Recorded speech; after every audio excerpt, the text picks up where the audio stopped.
இந்த சூரிய பகவானுடைய திசையில் புதன் பகவானுடைய புத்தி சுபகாரியங்கள் சுப செலவுகள் நல்லதே நடக்கூடியவர் தான். இத்தனை கஷ்டத்தை தரக்கூடிய தானின்ற தந்தகப்பனை தலைவேதம் போக வைக்கும், தலை சுடுகாடு கொண்டு போக வேண்டிய வேலை செய்யக்கூடியதுதான் சூரியன்.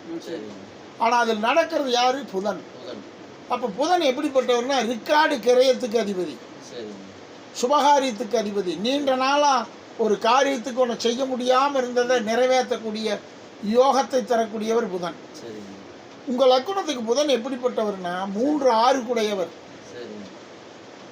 அப்போ அது என்ன பண்ணும்? 3 6 கூடையதுன்னா சம்பந்தம் இல்லாத பிரச்சனைக்காக இன்னொருத்தனுக்கு போய் பணம், நம்ம பணத்தை கொடுத்து போயிட்டு மறுபடியும் கோர்ட்டு செலவு நம்ம பண்ணி அவங்ககிட்ட வாதாடி அந்த காசை வாங்கக்கூடிய ஒரு வேலை செய்கிறவன் தான் சூரியனும் புதனும்.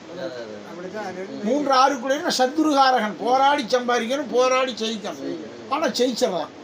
அதில் ஒரு விஷயம் அதான் முக்கியம். ஜெயிக்கிறதுக்கு என்ன காரணம்? சந்திரன் ஆட்சி. பிறக்கும் போதே தம்பி பிறக்கும் போதே சந்திர பகவான் ஆட்சி, லக்குனாதிபதி ஆட்சி. விருட்சம்னா திரலக்குணம்.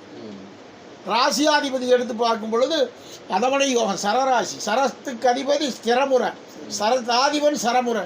அந்த வீட்டாதிபதி சந்திரனும் ஆட்சி. அப்போ தொட்டு விட்ட காரியங்கள் ஜெயிக்கலாம். எங்கே நம்ம கொடுத்துருக்கோமோ வராது, நம்மளை தேடி வந்துடும். அந்த ஒரு யோகத்தை ஆண்டவன் செய்வார், நம்ம செய்கிறது அல்ல. அந்நியர்களாலும் அந்நிய தேசவாசத்தாலும் பிறருடைய உதவியாலும் வெற்றிகரமாக காரியத்தை சாதிக்கலாம், நம்ம முயற்சி அல்ல. அதே மாதிரி இந்த ஜாதகத்திற்கு 10ஆம் இடம் தொழில்காரகனுடைய வீட்டில் 6 இருக்கான்னா செவ்வாய் பகவானும் குரு பகவானும் நிறைஞ்சு அமைஞ்சுக்கு வந்திருக்கார். திரளை குணத்தில் உட்கார்ந்துருக்கார், சுங்கராசியில் போய் அருமையான இடத்துல. அந்த சூரிய பகவான் 11ஆம் இடத்துல 8 11 கூடயும் 11லேயே இருக்கார். நிலம் வீடு மனை நல்ல வாகனம் நல்ல சுகதேகன் இனிய தாதாவென்று சொல்லலாமே. ஒரு பெரிய ஒரு உற்சாகமாக சொல்லு அப்படின்னு ஜோதிட நூல் சொல்லுது. அப்போ இந்த திசை எவ்வளவு நம்ம செலவு பண்ணினாலும் அதுக்கு தகுந்த பலன் கடக்கூரில் உண்டு. வீண் பண்ணிட்டு போக மாட்டார். முதல்ல கஷ்டம்தான், போராடி அவங்ககிட்ட எப்போ வாங்குறதுன்னு. பொட்டாட்டு வீட்டில் கொண்டாந்து ஒரு கும்பிடு அடிச்சுட்டு பொச்சை மூடிட்டு பணத்தை எண்ணி கொடுத்துட்டு போகிறேன். அந்த மாதிரி ஒரு ஸ்டார்ட் பண்ணி விட்டுருவீங்க. வரலைன்னா அடியோடு அவனுடைய சொத்து போகிற மாதிரி சிக்கலை கொண்டு வந்து அந்த ஒரு வாய்ப்பில் வெற்றிகரமாக நீங்கள் ஜெயிக்கலாம். சரி, அதே மாதிரி 10ல் செவ்வாய் இருந்தாலே வெகு தூரம் சென்று வெகு செங்கிலி பூட்டி வெகுஜன பிரியனாய் வாழ்வான். செய்கிற தொழிலும் அந்நிய தேசத்தில், அந்நிய தேசத்தில் எவ்வளோ வேணாலும் இறைச்சி பிறக்கலாம், இறைச்சி பொறுக்கலாம், வெற்றிகரமாக முடியும், காசு போகாது. மனசார சொல்கிறேன். அதே மாதிரி சூரியன் எங்கே இருக்காருன்னு பார்க்கும்பொழுது 11ஆம் இடத்துல இருக்கார். ஜென்மலக்குணத்துக்கு 11ல் கெடுதலான இடத்துல இல்லை, கன்னிராசியில் உட்கார்ந்துருக்கார். புரட்டாசி மாதம் பிறந்தவர் நீங்கள். அப்போ 10ஆகும் அதிபதியை இரவி சசி பார்க்க பரிந்தவரும் இருந்தவர் மூவரும் கூடி 3 கிரகம் ஒன்று கூடி உட்கார்ந்து அரசாங்க காரியத்தை வெற்றிகரமாக ஜெயிச்சு காட்டிடுவீங்க. கேமரா சர்வீஸ் பண்ண வந்திருக்காங்க. இந்த ரிமோட் இருக்குல்லங்க, இல்லை எந்த பட்டன் அனுப்புனாலும் அது தானே ஆஃப் ஆயிடுங்க. அதனால இது ஒரு பொற்காலம். தொட்டது பொண்ணாகும், வீண் போகாது. எந்த காரியத்தை வேணாலும் ஊடுருவி செய்யலாம். நல்ல நேரம் பிறந்துருச்சு. அதோடு மட்டுமல்ல 9ல் சந்திரன் அமைஞ்சிருக்காரு. இங்கே அடுத்து வரக்கூடிய சூரியன்களுக்கு சந்திரன் வருது. அதில் நகரோர் இல்லை, டவுன் சார்ந்த இடத்துல என்ன இடம் வாங்கி வீட்டை கட்டி 4 வாடகை கொடுற மாதிரியும், தோப்பு துறவல் ஒரு 100 500 தென்னை மரத்தோடு ஒரு நிலமும், இந்த 2 அசைவாகும். எப்போ அசைவாகும்னா இன்னும் கிட்டத்தட்ட 1.25 வருஷம் இருக்குது. அந்த பக்கம் அது அசைவாகும் போது ஆற்று தண்ணி பாசானம் பாயிற இடத்துல நம்மளது ஒரு நிலம் கொஞ்சம் வாங்கியிருப்பீங்க. அது உறுதி, யாராலையும் தடுக்க முடியாது. நீங்கள் இருக்க வரைக்கும் அந்த சொத்து அழியாது. அப்புறம் பொண்ணுகளை எப்படி வச்சுருக்கோ அது கையில் நம்ம கையில் பண்ணும். அதே மாதிரி நீண்ட ஆயுள், ஆயுளில் பங்கம் இல்லை. நீண்ட ஆயுள் நீண்ட சுகம். எப்பவுமே ஒரு ஜாதகம் விருட்சத்தில் வந்தால் சகோதரின்னு வரும், பேருக்கு தான். காரண பிரயோசனம் இல்லை. தானின்ற தகப்பனொழி பஞ்சலோகம் என்று 5 பேர் வேணாலும் அப்பாவோட பிறந்தது வரலாம். 5 வரும், 4 கிட்டத்தட்ட வரும். அப்பன்கிறது தவ புத்திரன். அதே மாதிரி இந்த ஜாதிக்கு இன்னைக்கு எடுத்து பார்க்கும் பொழுது நிலம் வீடு மனை நல்ல வாகனம் நல்ல சுகதேகன் இனிய தாதாவென்றே சொல்லு அப்படின்னு சோசியத்தில் சொல்லுது. பூரா காரியத்திலையும் இந்த வருஷம் வெற்றிகரமாக ஜெயிக்க போகிறீங்க. அதே மாதிரி சிறு வயசுலேயே இருதாரத்துக்கு அதிபதியான காலகட்டங்கள் உள்ள ஜாதகன். இனி அந்த சம்பவங்கள் வராது. இனிமேல் எல்லா காரியம் உங்களுக்கு கை கொடுக்கும். சரிங்க. தாய் மாமனும் வரும், 2-3 தாய்களும் வரும், என்னமோ இருக்காங்கிற பேருக்கு வச்சுக்கலாம். ஆமாம், அதே மாதிரி இந்த குடுக்கல் வாங்கல் தொழிலை வந்து சரி. இந்த திசையில் இன்னும் அதிகப்படுத்தலாம் மொழிய குறையாது. இதே எம்பட கணக்கு. சரி சரி சரி. நல்ல இடத்துல நல்ல கிரகங்கள் அமைஞ்சிருக்கு. 10க்கு அதிபதி குரு ஸ்ட்ராங்காக உட்கார்ந்துருக்காரு, வித்தை பலிக்குங்கிறான். பாக்கியாதிபதி சந்திரன் ஆட்சியாக உட்கார்ந்துருக்காரு. அப்போ பாக்கியம் குறையாது. அதனால துணிஞ்சு செயல்படுங்க, அப்புறம் பார்ப்போம். எப்படி போருக்கு ஓட்டலாமா? ஒரு கிணறு இருக்குது, அதை கொஞ்சம் கீழே ஆழப்படுத்தலாம். இப்போ நடக்கக்கூடிய புத்தி என்ன? புதன் புத்தி. கிணத்தை ஆழப்படுத்தலாம். கிணத்தை ம், சப்ளை ஆகுங்களா? அதுலேயே விஷயம் இருக்குது. அதனால தான் பண்ண சொல்கிறேன். போர் ஓட்டினா போர்லேயும் தண்ணி வருது. ஆனால் கிணத்தை அகலப்படுத்தினா அதுக்கு மரியாதையே வேற. எனக்கு கொஞ்சம் அப்படித்தான் இணைப்பேன். இங்கோ செலுத்த காலத்தில் 4 வெள்ளாமை 4 அறுக்கணும் எடுத்துக்கலாம். 5 அடி கீழே ஆகிட்டுலாமா? அடிங்க தட்டி எறிங்க, எந்த தப்பு முறையாக தட்டுங்க. தண்ணி கிடைக்குங்களா? அதுதான் நம்புறேன் உங்களை. குருவே பார்க்கிறார், குரு பார்க்க கோடி நன்மை. சரி அருமையான தண்ணி உண்டு. சரி. அதை அகலப்படுத்துறதும் சரி ஆழப்படுத்துறதும் சரி. அதுங்க 20 முழம் தான் இருக்குது. இல்லை போர் தண்ணி இன்னொரு 10 அடி வெட்டுங்க. கீழே கொஞ்சம் வெட்டி 10-15 அடிச்சுக்கலாங்களா? செய்யுங்க, நல்ல ஆளுகள் உண்டு, செய்யுங்க. காரியம் துரிதமாக நடக்கும், செய்யுங்க, தப்பு வராது. தண்ணி ஆகிட்டா போச்சாங்க. அதை ஓ, நீங்கள் அப்புறம் சொல்லுங்க. பாரில் இது வரல.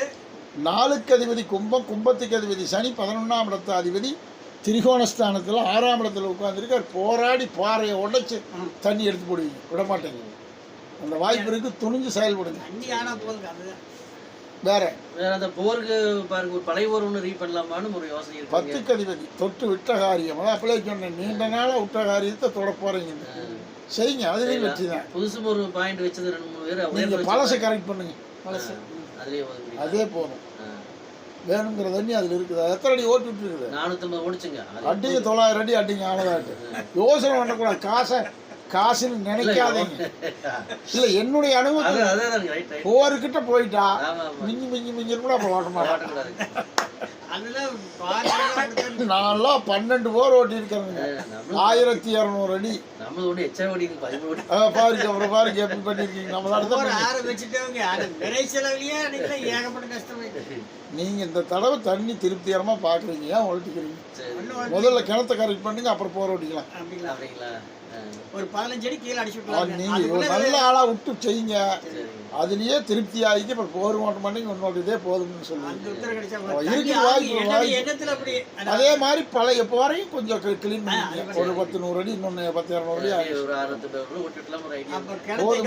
ஆரம்பிச்சுக்கலாம். கிணத்த ஆரம்பிச்சு முதல்ல கிணத்தை ரெடி பண்ணிக்கிட்டு அப்புறம் தான் போர் ஓட்டம். மேகனரை போச்சுங்க, அதை கொஞ்சம் கீழே அடிச்சா கண்டிப்பா போகணும். இப்போ எம்பட மேடெல்லாம் ரொம்ப மோசமுங்க, அதெல்லாம் நம்ம வேண்டான்றேன்.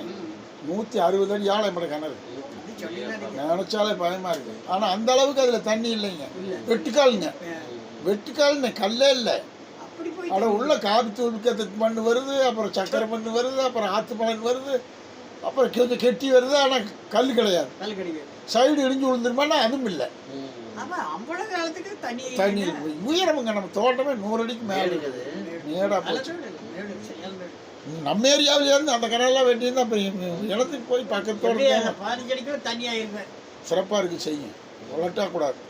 சரி, இதுல தானே தொழில் பண்ணிக்கலாமுங்க.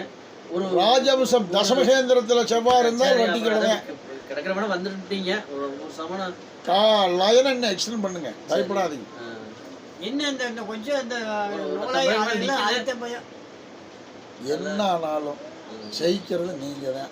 போன பொருள் நம்ம தான், அதுல எந்த மாற்றமும் இல்லை. கேரண்டி தாரேன். வேற என்ன? வேற கனிவெளி ஜாதகத்தில் வருங்களா? கொஞ்சம் எஸ்டம் பண்ணிக்கிறது டெவலப் பண்ணிடலாங்களா? 10ல் செவ்வாயும் 10ல் விவசாயத்தில் ஏதாவது சக்சஸ் ஆகும். செவ்வாய் குரு துணிஞ்சடிங்க, குறைக்கக்கூடாது. கொஞ்சம் கூட்டுங்க. நான் பாருங்க புடுங்காதவன் கம்ப்ளீட் பிடிங்கன்னு சொல்றேன். எங்க சொல்றது எல்லாமே என்னுடைய புல்ல பாதி கிழங்கு விட்டு போச்சு. அந்த ஆசை விட்டு போச்சு. ஆனாலும் இன்னும் விட போறது மற்றதெல்லாம் இருக்குது. அப்படியே கிழங்கு வாங்கினா எல்லாமே எடுக்கிறோம். கம்பி வாங்கி ஆள் பிடிச்சி தோண்டி செஞ்சா தான் கஷ்டம். இது அந்த வேலையில் இல்லை. கிழங்கு எடுக்கிறோம், அப்படியே பாத்தி பிடிக்கிறோம், நீட்டுக்கு நட்டா வர போடுறோம், உள்ள பதிக்கிறோம், செய்யலாம். சும்மா ஒரு 10-500 கிலோ வாங்கிடுவோம். ஒரு ஏக்கர் போட்டோம்னு ஒரு 500 எல்லாம் கேட்குறாங்கன்னா நாமல் கண்டுக்கலாம் அதோட இல்லை 3.5 வருஷமா 4 வருஷம் அதையும் போட்டீங்கன்னா பரவாயில்ல. அதுவும் நம்மளுக்கு ஒன்று 30 லட்ச ரூபாய்க்கு கிட்டத்தட்ட சம்பாரிச்சு கொடுத்து தான் போச்சு. அப்புறம் என்ன செய்ய? அதாவது இன்னைக்கு பாப்பா பிறந்து 16 வருஷம் 5 மாதம் 14 நாள் ஆச்சுங்க. இதனுடைய லக்கணம் என்பது விருட்சிக லக்கணம் அல்ல, துலால குணம். இதனுடைய ராசி என்பது மகர ராசி. ராசியிலேயே குரு பகவான் உச்சமுங்க. அந்த குரு நீசபங்கம்னு சொல்லக்கூடிய நீசகாரகனாகி நீசகாரகனான சனி பாகிஸ்தானத்தில் உட்கார்ந்தார். சந்திரனுக்கு பாகிஸ்தானத்தில் 9. அப்போ சட்டப்படி பட்டப்படி படிச்சே தீரும். ஆனால் பதவி என்பது அரசு பதவி என்பது கஷ்டம். படித்து வேலைக்கு போகிற ரேஞ்ச் வந்துடும். அப்போவே கல்யாணம் ஆகிடும். பாகிஸ்தானத்தில் செவ்வாய் இருந்தால் சின்ன வயசுலேயே கல்யாணம் ஆகிடும். சேயொன்பது 6 சிறந்ததோர் 11 நிற்க தாயகத்தில் நெய்யும் பாலாம் தரித்தினும் பாலன் பக்கம். எங்கேயோ இருக்கிற ஒரு செல்வம் அந்த பொண்ணுடைய யோகம். ரஜினி அப்படின்னாலே ஒரு யோகமுங்க, அது பாட்டுக்கு செல்வம் வருங்க. அப்படி ஒரு யோகமான பொண்ணு. அதே மாதிரி இதுக்கு நடக்கிற திசை என்ன அப்படின்னு பார்த்தோம்னா செவ்வாய் திசையில் சனி புத்தி. செத்தவன் சொத்து வீடு தேடி வரான் பக்கரல். எங்கிருந்து வருமோ தெரியாது. பூமி ஒன்று எழுதி ஆகணுங்க. ஆமாங்க. சரி பேசிக்குவோம். அப்படி வந்துட்டா ஆளுக்கு ஒரு மகன் நகை பந்தயம் 1 லட்ச ரூபா போன பின்னா போகணும். இங்க பாருங்க சின்ன பாப்பாத்தியினுடைய யோகம். பூமிகாரக திசை அசையாத சொத்து ஒன்று வருது. ஆமாங்க. 11 மாதம் 27 நாளுக்குள்ள நடக்கும். நம்ம தூரத்தில் இல்லை, பக்கத்தில். பணமே நம்ம கையில் இருக்காதுங்கண்ணா. பணம் எழுதி போடுவீங்கண்ணா. எப்படி எழுதுவீங்களா தெரியாது. அந்த வாய்ப்பு பாகிஸ்தானத்தில் இருக்குது. அதுலேயும் 4ஆம் இட குருச்சந்திரன் நல்லா பிழைக்கிறாள்தான். ஆனால் கொடுக்குறாரு. ஆமாம், எதுக்காக கொடுக்குறாரோ தெரியாது. நம்ம கைக்கு வந்து அம்பிடுமுங்க.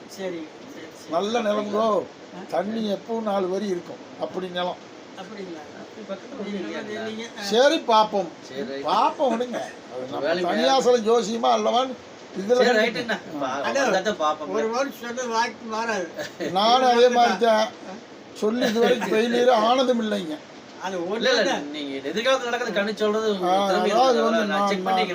நானு ஒரு 500 பேர்த்துக்கு சொல்லியிருப்பேனுங்க.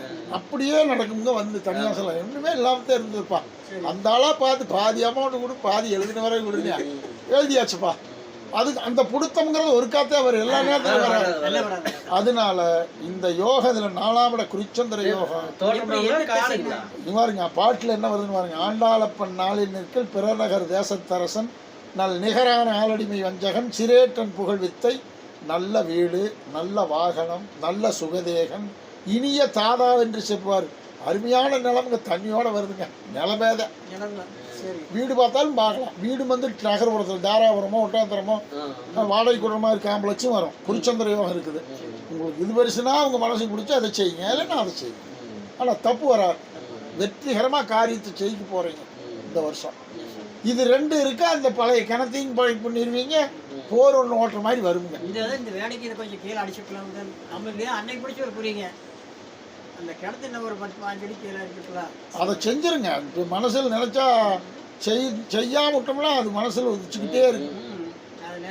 அதே மாதிரி இதில் தாப்பாஸ்தானத்துக்கு புதன் வீடு, தாயப்பெத்த தகப்பனுடைய வீடு, அப்பிச்சியினுடைய வீடு மேசராசி, தேசமாழ்வார், வெள்ளம் மங்காது, கடைசியாளத்து வரைக்கும் இப்படியே தான் இருப்பீங்க. இந்த பொண்ணும் 9க்கு அதிபதி பாக்கியாதிபதி புதன் லக்னாதிபதி 11 உட்கார்ந்தோம்னா நல்ல இடத்துக்கு போகும்.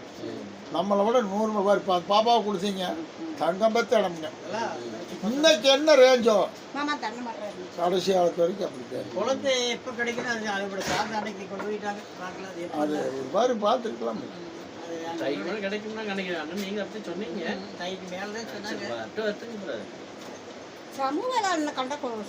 ஏடா உன்னை கொண்டு வர சமூகம் வந்தாடா. அது வீட்டில் வச்சு எடுத்து கொடுத்துட்டு போ. இன்னொன்று கொடுத்துரு. இன்னும் பையன் நிலக்கில் வளர்க்கணும்.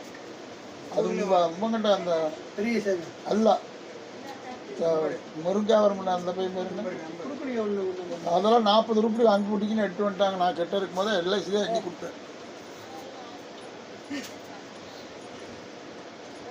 சரி அவன் குண்டனு தான் குடிச்சிட்டு வந்துட்டேன். அவன் பாரு இதை எவ்வளோ கொடுத்தேன். ஆ எவ்வளவு தான் சொன்னேன்? 23.5. சரி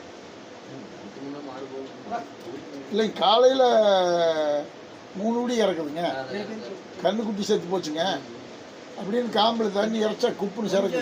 பக்குவம் பண்ண செல்லகுமாரன் எதுவுமே கொடுக்காது, அவனுக்குலாம் கொடுக்காதீங்க. அவன் எதுவுமே பண்றதில்ல, பூரா அவனே வச்சு. இல்லை ராத்திரி மாதாரி நம்ம அப்படியே பார்த்து எனக்கு கொடுத்துருக்கோம், நல்லவனா இருந்தா. கட்சிக்கார ஒரிஜினல் கட்சிக்கார கொடுக்காத, எவனுக்கு கொண்டு கொடுக்கணும். இல்லை அன்னைக்கே சொல்லிட்டு ராஜராஜன் கொண்டு போயிட்டு இவனையில உங்களோட பணம் கொடுக்காதீங்க, அவன் திருடலான்ட்டான். ஓப்பனாக பேசிட்டு நாளைக்கு வேட்பாளர்கிட்ட சொல்லி போடுவேன். நல்லா ரொம்ப மோசம் இருக்கிறது. அப்படி என்ன பண்றது? அதெல்லாம் இப்போ உனக்கு கொடுத்துருக்கோம். உனக்கு கொடுக்காட்டி மாதாரியோட ராத்திரி 20 கொடுக்கணும்ல. நாங்கள் பூத்தில் சண்டை கட்டுறது நாங்கள், இவனுக்கு வாங்கி தின்னு. ஆமாங்க, ஒரு பிரச்சனையும் நம்ம தான் முன்னாடி போகிறோம். கண்டிப்பாக நம்ம சொன்னாலும் நின்னாலே பயந்துக்கோ. ஹலோ, சொல்லுங்க. நன்றி, வணக்கம். சொல்லுங்க. கரூருக்கு போகிறதுக்கா? 55 கிலோமீட்டர் கரெக்டாக. இப்போ நீங்கள் எங்கே இருக்கீங்க? எங்கே வரணும் நீங்கள்? சரி சரி சரி சரி மூணுலேருந்து கரூர் எத்தனை கிலோமீட்டர்? 55 கிலோமீட்டருங்க. மூலனூர் பஸ் ஸ்டாண்ட்லேருந்து கரூருக்கு 55 கிலோமீட்டர். மூலனூர் பஸ் ஸ்டாண்ட்லேருந்து பட்டுத்துறைக்கு 11 கிலோமீட்டர். 2-3 ரூட் இருக்குது. ஆனாலும் மூலனூர் போய் போகிறது தான் முறை. வணக்கம்ங்க. வணக்கம் வணக்கம் வணக்கம்.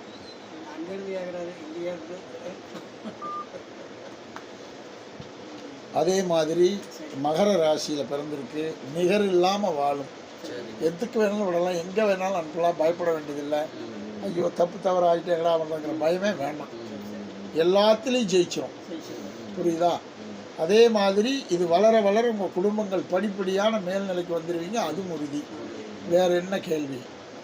அதோடைய நேரத்துக்கு தண்ணி பாக்கி 4லேயும் சந்திரன் இருக்குது. தண்ணி பாக்கி தண்ணியே தான். அதில் சந்தேகம். நினச்ச மாதிரி தண்ணி உண்டு. கிணத்துல 3 புறப்புக்கும்.